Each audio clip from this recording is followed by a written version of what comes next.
Hello. Form and flow, the dance between play and productivity that leads to more joy and satisfaction. So it is officially, for sure, the new year, and this one is extra special and big if you want to make it so. This episode is for any time of the year, as they always are, but it is especially teed up for you if you're trying to start off on the right foot and not get overwhelmed by your hopes and dreams for the new year by January 15th and find you've given up on yourself. When you started out, you were excited, or at least hopeful. Let's see if we can keep that energy flowing. Welcome to Zen Maintenance with me, Christine Burke. This is a podcast about self-care and self-discovery for every age and every stage of life. In this podcast, we use the wisdom teachings of yoga and related well-being practices to discover more about who you are and how to live your most liberated life, one breath, one day at a time. So thank you for showing up today in curiosity, in the spirit of living your most interesting, creative, authentic life and opening to more joy, more healing, more living. It's the 9th proper episode, along with 2 mini mindful moment episodes. And that's amazing because we are starting a 9-year cycle according to the numerology, and it's very exciting. I love these kinds of meaningful synchronicities and how they bring sparkle and magic to our lives. And I want you to feel that today. Some sparkle, some magic. What else can you expect from today's episode? You can expect to answer this question of the day. How can I stick to my disciplines, plans, structures, rituals, and still experience spontaneity, freedom, flow? Is it possible to get everything done and still have time for play? How can I feel more balanced but still move toward my goals? Well, I know that was really kind of 3 questions in one, but they're all a part and parcel of the experience that we can start to feel at the beginning of the year when we want to turn that page, we want to open the new chapter, we want to find the new era, but we might get overwhelmed before we even really get started. So, what else can you expect? You can expect to have some time to relax right here, right now with me and get clear and tap into trust and presence, and to feel calmly excited about what comes next for you. Now, as I said, this is good any time of year because there are always new chapters. There are always new beginnings. There's always that opportunity to start again, start fresh start. So even if you hear this at a different point in the year, let's get that new year feeling. And to start, let's do what we always do. Here in the Zen Maintenance Podcast, we're not just listening. These aren't just ideas. We are practicing. So if you're on the go, if you got your AirPods in, you're in the car, you're walking the dog, you're in the grocery store, you're going to keep your eyes open and stay awake and aware, of course. But internally, soften.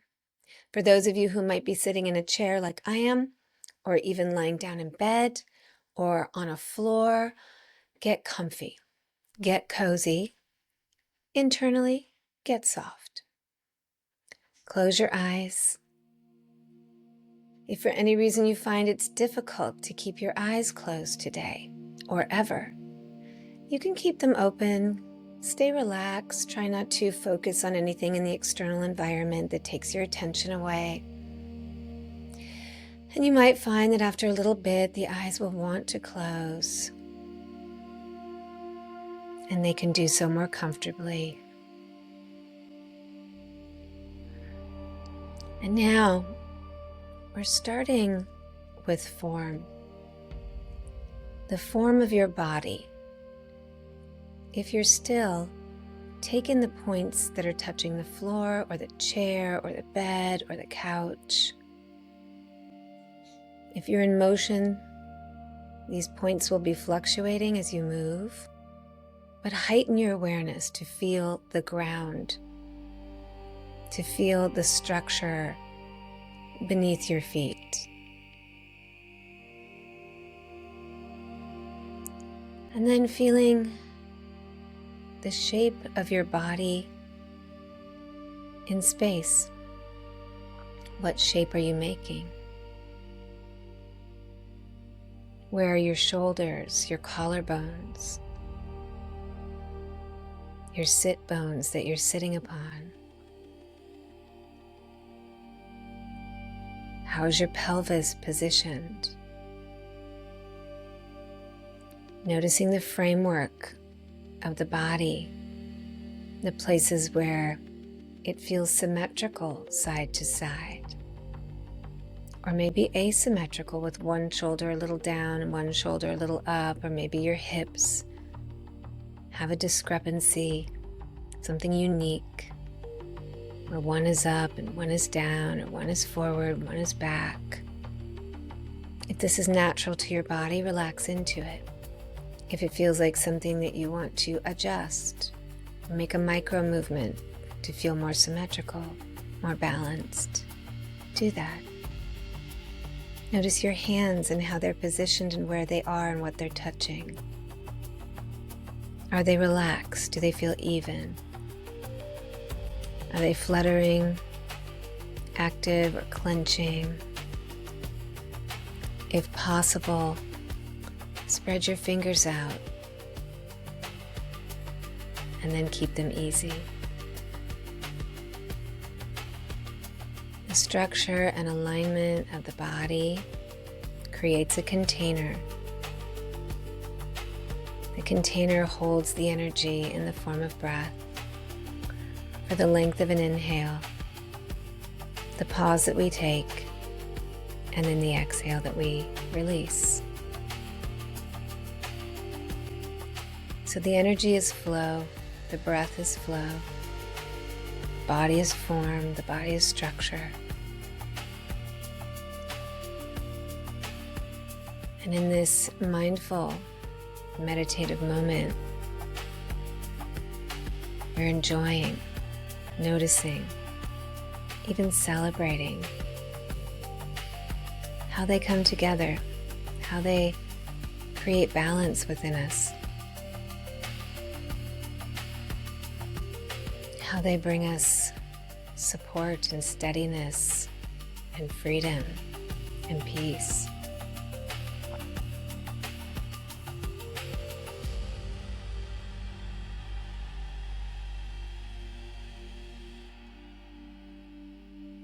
So now, if your hands can come onto the tops of your thighs, bring them there. Push down a little bit. Lengthen your spine. And notice the breath in your chest as moving horizontally. That when you inhale, your chest widens side to side. Like there are 2 points, one on each shoulder. And when you inhale, you can feel them stretching apart a little bit, and your chest stretching and your breath stretching.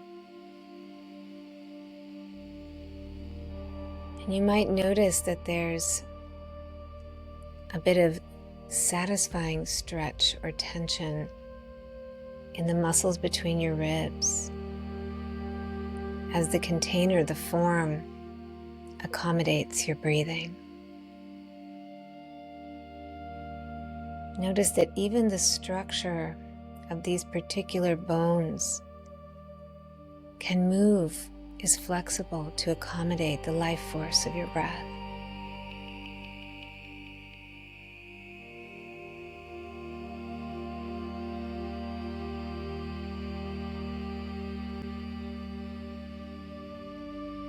Relaxing into the peace and presence of your body and breath working together for your highest good.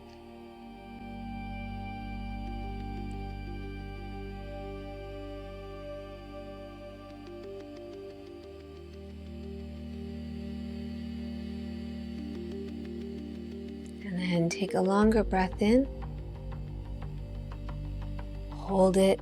Feel the flexibility in the ribs, in the chest, across even the collarbones, maybe down into the back a little. Open your mouth and soften as you exhale.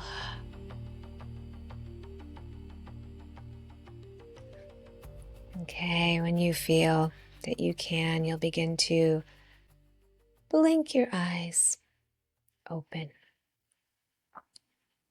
Okay.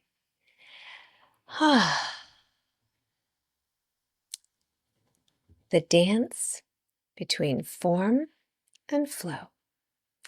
I want to talk about these two ideas that shape almost everything we do. Form and flow. Form is structure. It's the container, the shape, the plan. In yoga, form shows up as alignment in the postures and alignment in the sequences.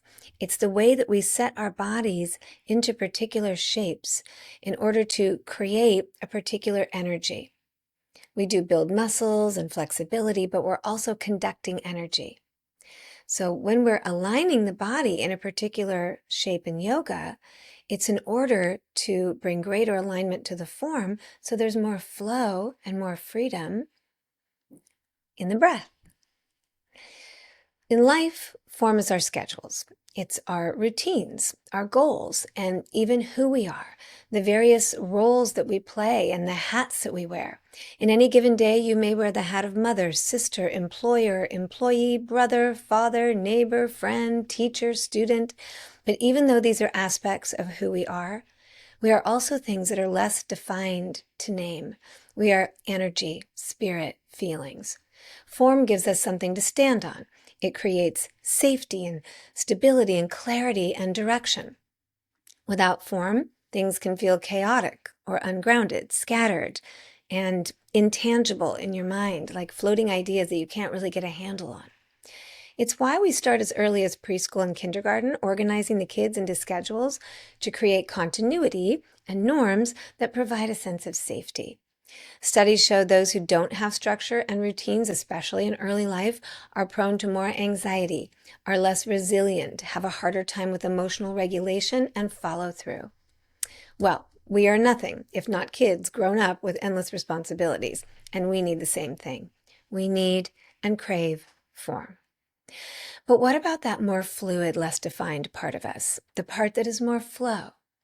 Flow, on the other hand, is movement. It's responsiveness. It's the ability to adapt, to listen, to feel what's happening in real time. Flow is what allows us to soften when something isn't working and stop and change course, to improvise, to be flexible, to respond instead of react.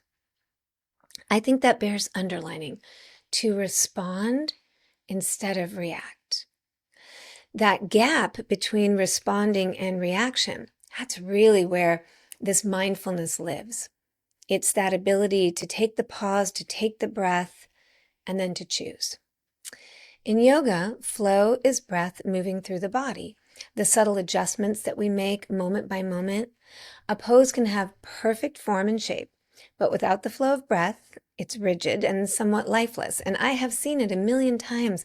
People coming into a yoga class who've really put some good time and energy and effort into their practice. And certainly it looks physically beautiful and has a certain specificity to it. But if they don't have the ease, if there isn't the openness, it's not really what it could be. It can be rigid and somewhat lifeless.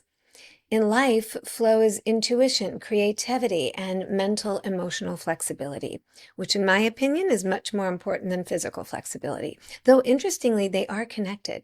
Mind-body medicine has pointed out that stress can cause physical tension in the body, and that can lead to things like fibromyalgia or aching or constantly feeling a little bit fluish. It's that fascia coating in the body, that muscular coating, that can create this constriction, almost like you're wearing something that's too small for you all the time.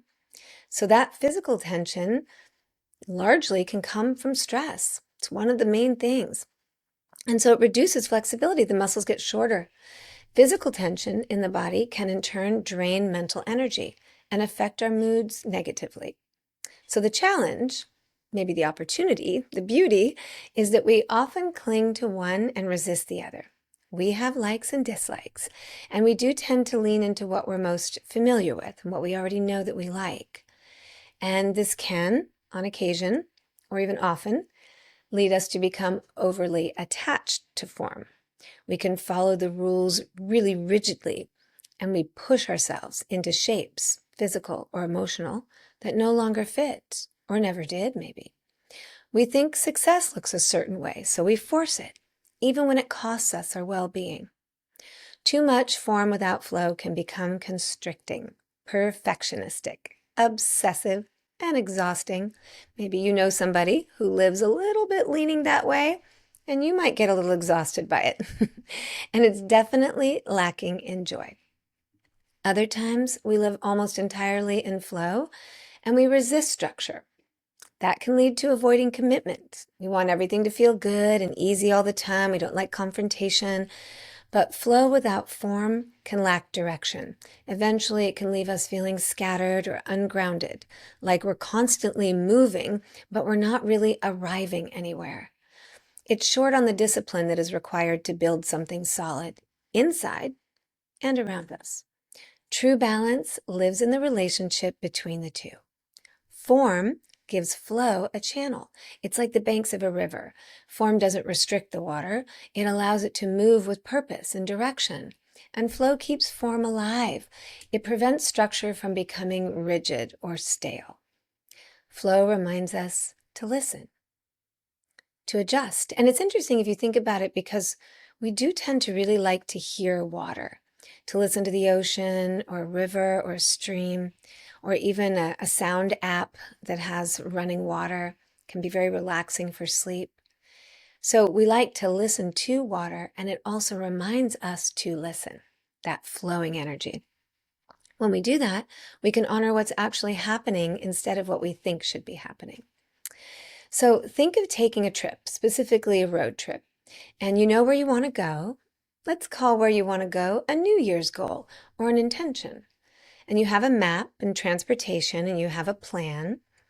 But as you're on your journey, you notice that things that weren't in the plan are intriguing, and you're curious and you want to explore them. But you say, no, no, no, no, no, no, it wasn't in the plan. So you ignore it and you stick to the plan and you follow the path and you get where you're going, but it doesn't feel as fulfilling or as satisfying as you thought it might. And you feel like maybe something's a bit missing, even though I've arrived, feels a little empty. Like maybe you were missing some life opportunities along the way. Another example within this would be you wake up on your journey one day and you're exhausted, but you force yourself because you said that each day you're going to drive for 7 hours, and you're not enjoying the drive because you're exhausted, and you're maybe even driving unsafely because you were afraid to be flexible and honor your body and your life in real time, not necessarily as you planned it, but as you are. So in a yoga practice, on the mat, this might look like honoring alignment cues while also listening to your body's signals, having the plan, but also riffing on it a little bit.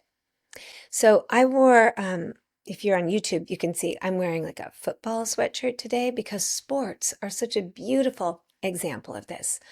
There's the play, right? There's what the plan is, and there are things that are hopefully going to be executed. But there's what happens when you're on the court, when you're on the field. Things can change. And intuition and the ability to course correct and adjust and be awake and alert and alive in real time can make all the difference in sports. You move toward the shape of what you've intended, but you stay responsive to sensation, breath, and energy. Not only could this make the difference for a sports team in terms of winning or losing, it could make the difference for you in terms of getting injured or not. When we're very rigid, we are much more likely to get mentally or physically injured. We can't bounce back. We're not as resilient. We're holding tight. So we're not going to just collapse into ease in a yoga posture or life, but we're also not going to force and push with great, great effort. We find a way to dance between stability and softness, form and flow.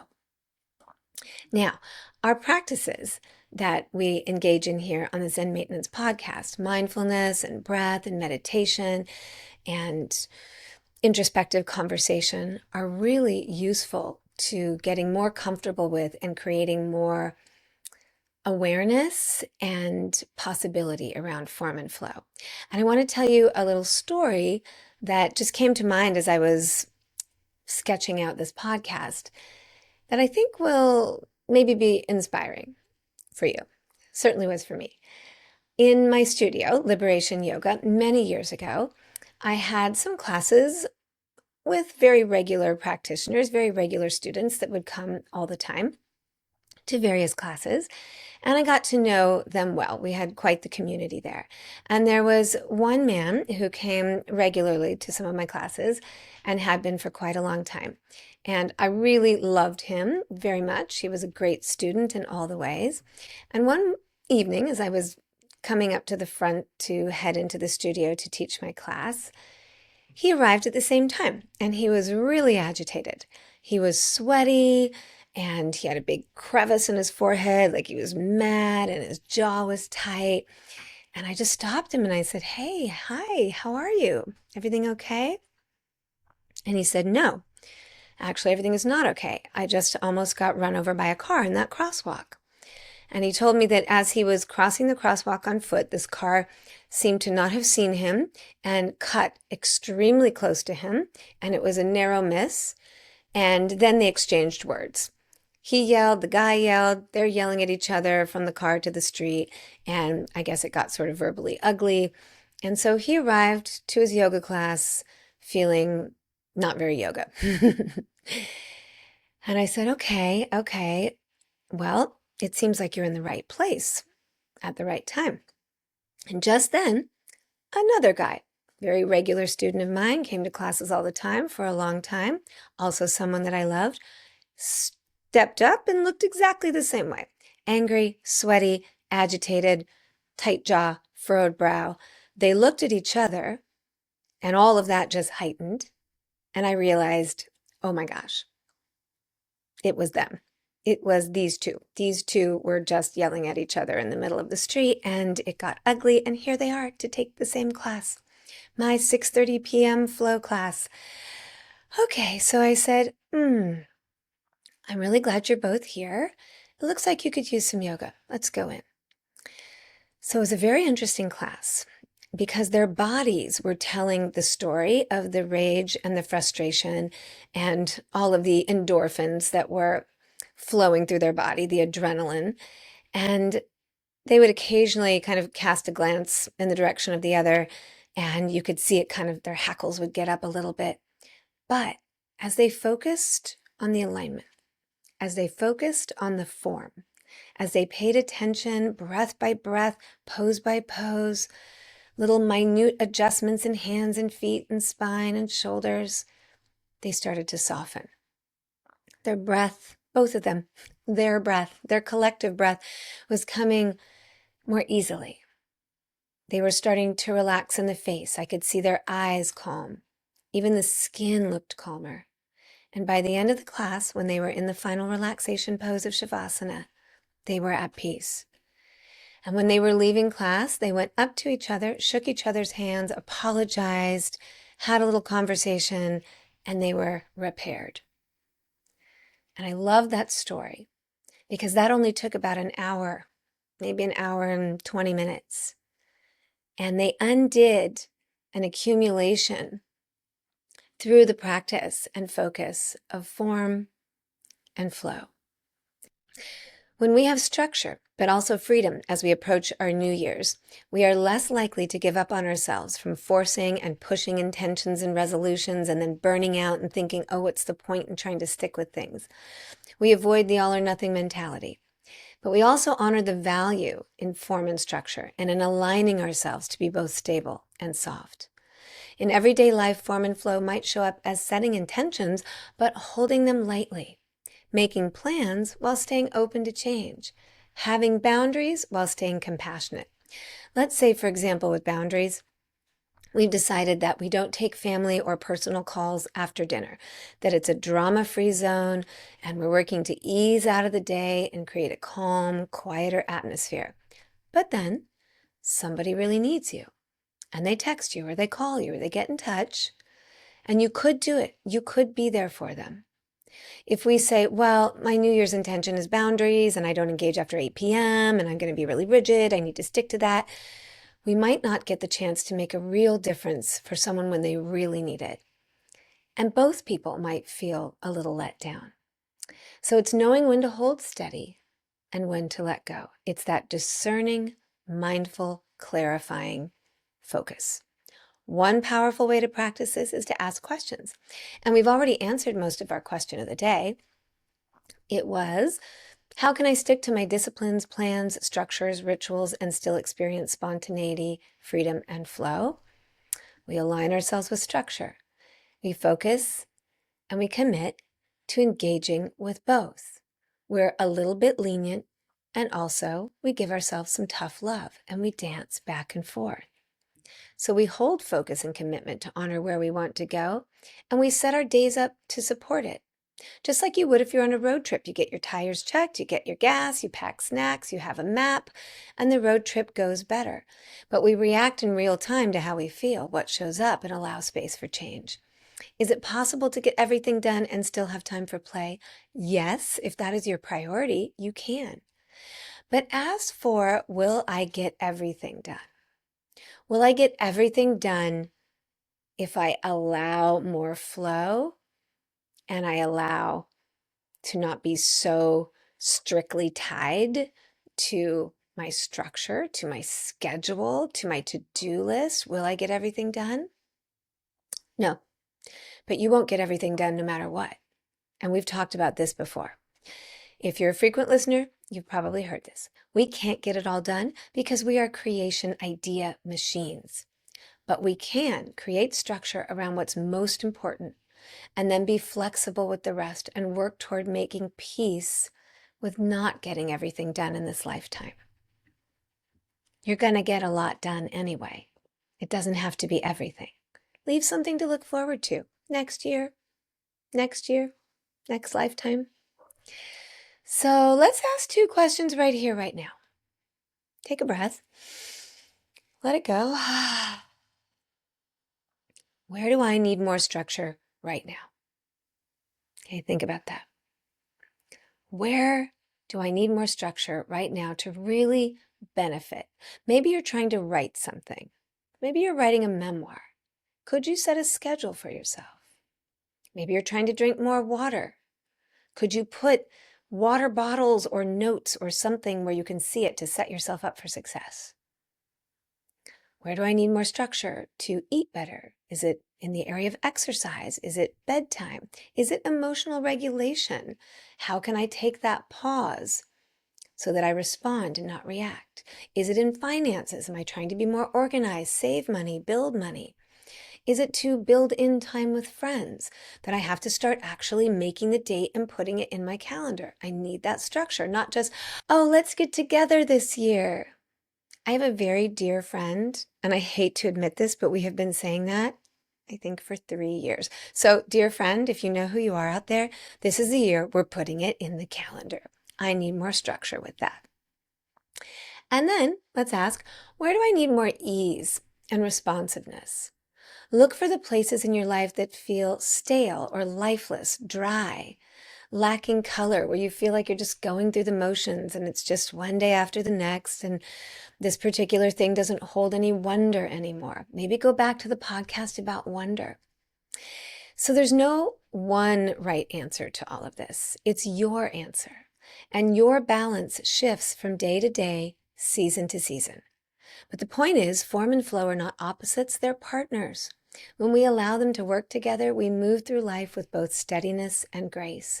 It's the coming together of the sun and moon, that bright, active, warm, make it happen energy of the sun. And we get a lot of that feeling in the new year. Even though it's wintry, we get a lot of that sun energy about, let's go.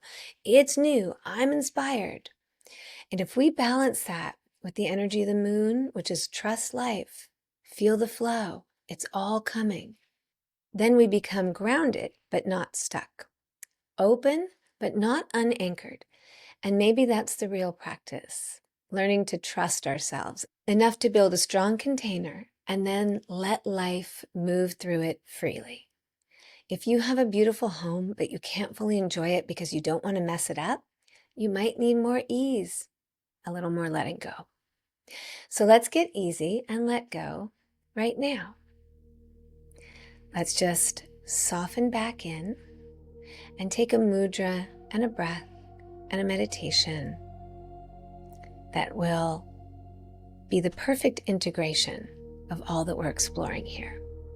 So we're taking the left hand up, placing it right around the middle of your belly. Okay, you can't see mine if you're on YouTube, but middle of the belly button, and bring your right hand on top, okay, like this, and then let them drop down into your lap. Now, of course, if you're not in a place where you can take this mudra, just file that away for later. If you're able to close your eyes, do so now.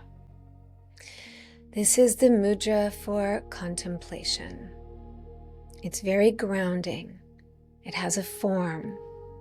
But notice that there's space between your hands. We're not pressing that right hand all the way down into the palm of the left. It's resting so that the heel of the hand and the fingertips are meeting the heel of your other hand and fingertips. There's space in there for life to move, for breath to flow, for energy to be. Come back into your breathing. Notice that horizontal stretch as the ribs expand. Contemplating in your quiet mind the dance between form and flow.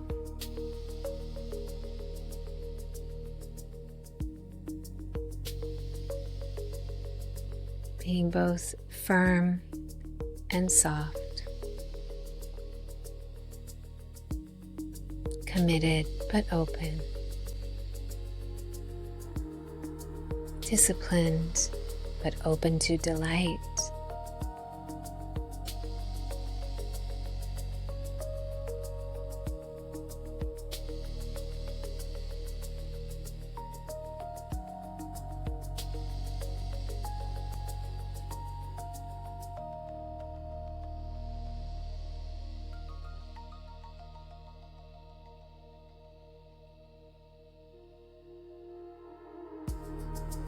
Notice now the breath coming in through your nose. And blow it as if through a straw as you exhale. And again, breathe in. Make the shape with your lips of an O and exhale. Breathe in. Make a shape, a little container for your breath, and let it go.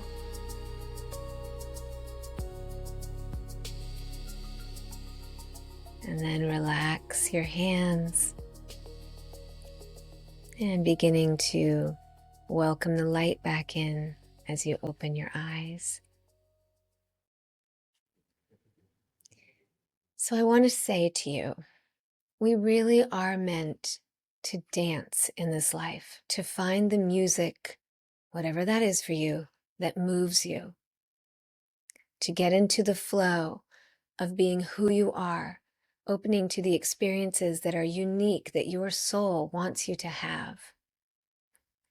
And there's never a better time than right now, whatever right now is, to start to engage in the dance. Thank you for being with me so that I can be a dance partner with you in this. Thank you for listening to Zen Maintenance and sharing it with anybody you think needs a lift, needs guidance, support, or just wants to be part of the dance with you, with me, with life. I appreciate your support. I appreciate your trust in spending your precious time with me. I know this is going to be a great year for you.